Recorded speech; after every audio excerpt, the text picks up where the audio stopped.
Seiring berjalannya waktu, pengetahuan kita tentang masa lalu semakin meningkat. Para peneliti, khususnya arkeolog dan sejarawan, telah membuat beberapa penemuan penting yang membantu kita untuk lebih memahami, dan dalam beberapa kasus, secara drastis turut mengubah sejarah umat manusia. Dari sekian banyak penemuan arkeologi di era modern ini, berikut 7 penemuan arkeologi terbaru yang mungkin telah menulis ulang sejarah manusia. 1. Pembuatan bir di era Tiongkok kuno. Para sejarawan sudah lama mengetahui kalau masyarakat Tiongkok kuno menikmati minuman beralkohol dari fermentasi beras. Bukti ini sendiri ditemukan di situs sejarah yang telah berusia 9.000 tahun yang berada di Provinsi Henan. Namun pada tahun 2016, para peneliti menemukan fakta baru kalau orang Tionghoa juga suka meminum bir. Hal ini dibuktikan saat para arkeolog yang sedang meneliti di Provinsi Shaanxi, menemukan berbagai peralatan pembuatan bir yang berasal dari 3.400 sampai 2.900 sebelum Masehi. Penemuan ini menjadi bukti keberadaan bir pertama yang dibuat di Tiongkok. Residu yang ditemukan di galian juga mengungkapkan bahan-bahan bir kuno, termasuk millet putih, bunga bakung, jenis gandum yang disebut air mata ayub, dan jelai barley. Seperti yang dilansir dari laman The Guardian, kehadiran jelai dalam bahan-bahan ini sangat mengejutkan, karena telah membuktikan keberadaan tanaman ini di Tiongkok selama ribuan tahun. Menurut para peneliti, masyarakat Tiongkok kuno sudah menggunakan jelai untuk bahan bir selama berabad-abad sebelum menggunakannya untuk bahan makanan. 2. Penemuan fosil anjing prasejarah. Anjing sudah menjadi sahabat manusia sejak 7.000 tahun yang lalu. Hal ini dibuktikan dengan fosil yang ditemukan di Blackmead dekat Stonehenge. Dikutip dari laman The Guardian, seorang arkeolog bernama David Jacques menemukan gigi seekor anjing yang berasal dari daerah yang sekarang dikenal sebagai Vale of York. Anjing itu bertugas sebagai pendamping bagi seorang pemburu pengumpul pada era Mesolitikum. Keduanya, anjing dan pemiliknya, melakukan perjalanan 400 km dari York ke Wiltshire, yang dianggap sebagai perjalanan tertua dalam sejarah Inggris. Jacques berpendapat kalau anjing itu dijinakkan, dijadikan sebagai bagian dari suku manusia, dan kemungkinan besar digunakan untuk berburu. Universitas Durham kemudian mengkonfirmasi temuannya melalui analisis isotop yang dilakukan pada email gigi anjing tersebut. Hasil penelitian menunjukkan kalau anjing itu minum air di daerah Vale of York. Mereka juga percaya kalau anjing itu akan terlihat mirip dengan Alsatian, anjing gembala Jerman modern dengan tubuh mirip seekor serigala. 3. Belati gaib milik Raja Tutankhamun. Pada pertengahan tahun 2016, para ilmuwan mengungkap sebuah misteri yang telah membingungkan para arkeolog, sejak Howard Carter menemukan makam Raja Tutankhamun pada tahun 1922. Di antara banyak benda yang terkubur dengan Firaun muda tersebut, ada sebuah belati yang terbuat dari logam khusus. Hal ini tidak biasa, karena keberadaan logam di Mesir pada 3.300 tahun yang lalu sangatlah langka. Lebih hebatnya lagi, belati itu tidak berkarat setelah tertimbun selama ribuan tahun lamanya. Dilansir dari laman The Guardian, sebuah pemeriksaan dengan spektrometer fluoresensi sinar X mengungkapkan kalau logam yang digunakan untuk belati itu berasal dari luar angkasa. Tingginya tingkat kobal dan nikel juga sangat cocok dengan meteorit yang diketahui telah diambil dari Laut Merah. Artefak besi lain dari Mesir kuno juga pernah diuji pada 2013, dan diketahui juga dibuat dari pecahan meteorit. Para arkeolog mencurigainya karena banyaknya teks-teks Mesir kuno yang merujuk pada besi langit. Sekarang, mereka percaya kalau benda-benda lain yang ditemukan dari makam Firaun juga dibuat menggunakan besi meteorit. 4. Sistem birokrasi di Yunani kuno. Kota kuno Theos, yang berada di wilayah Turki modern, telah menjadi anugerah bagi para arkeolog karena ratusan prasasti yang ditemukan dari situs tersebut.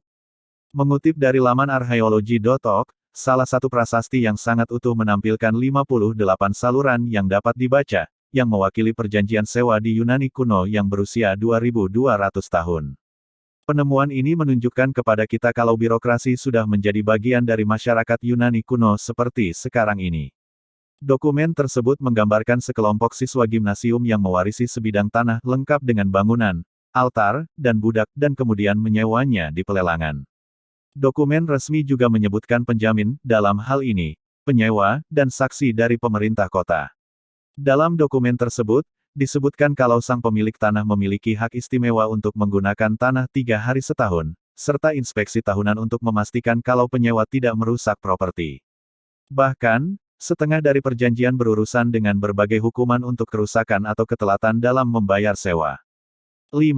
Sejarah ganja. Banyak peneliti modern yang mengatakan kalau Tiongkok kuno adalah tempat di mana ganja pertama kali digunakan, dan mungkin dibudidayakan sebagai tanaman sejak sekitar 10.000 tahun yang lalu. Namun, Universitas Bebas Berlin baru-baru ini menyusun database dari semua bukti arkeologis yang tersedia tentang ganja, yang menunjukkan bukti kalau Eropa Timur dan Jepang telah mengembangkan penggunaan ganja di waktu yang sama dengan Tiongkok.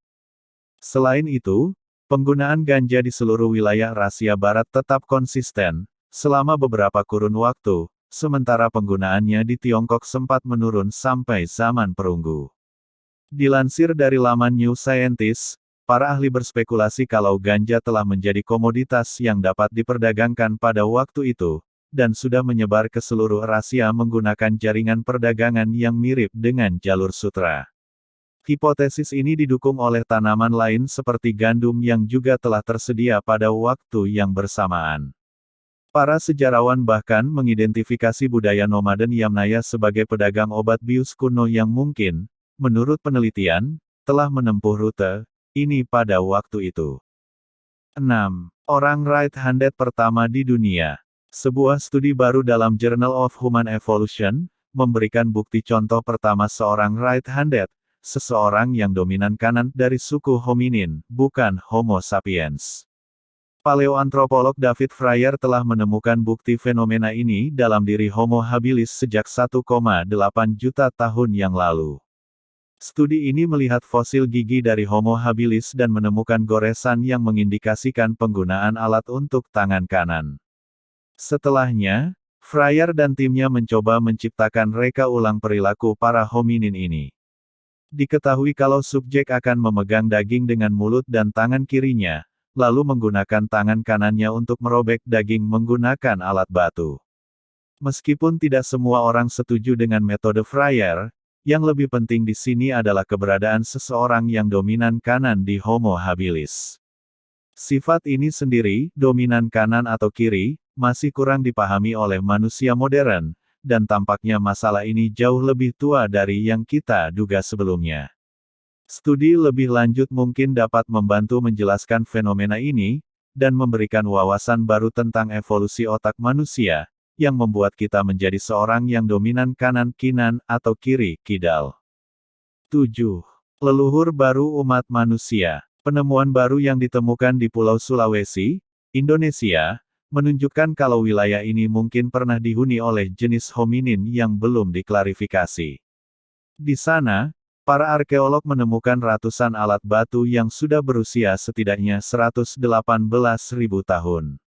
Namun, bukti sebelumnya menunjukkan kalau manusia modern pertama kali menginjakkan kaki di Pulau Sulawesi antara 50.000 dan 60.000 tahun yang lalu.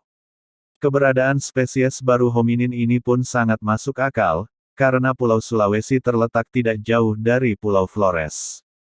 Dilansir dari situs London's Global University, pada tahun 2003 para arkeolog menemukan hominin lain di Flores yang disebut dengan Homo floresiensis, yang juga disebut Hobbit, dari Flores, yang berevolusi secara independen di pulau itu sebelum punah 50.000 tahun yang lalu. Mungkin hominin yang ditemukan di Sulawesi adalah leluhur baru dalam timeline evolusi kita, mungkin juga Homo floresiensis yang entah bagaimana menyeberang ke pulau tetangga, atau mereka memang mencapai Sulawesi jauh lebih awal dari yang kita kira. Sampai hari ini, para arkeolog masih menggali fosil di wilayah temuan tersebut untuk memastikan hipotesis ini.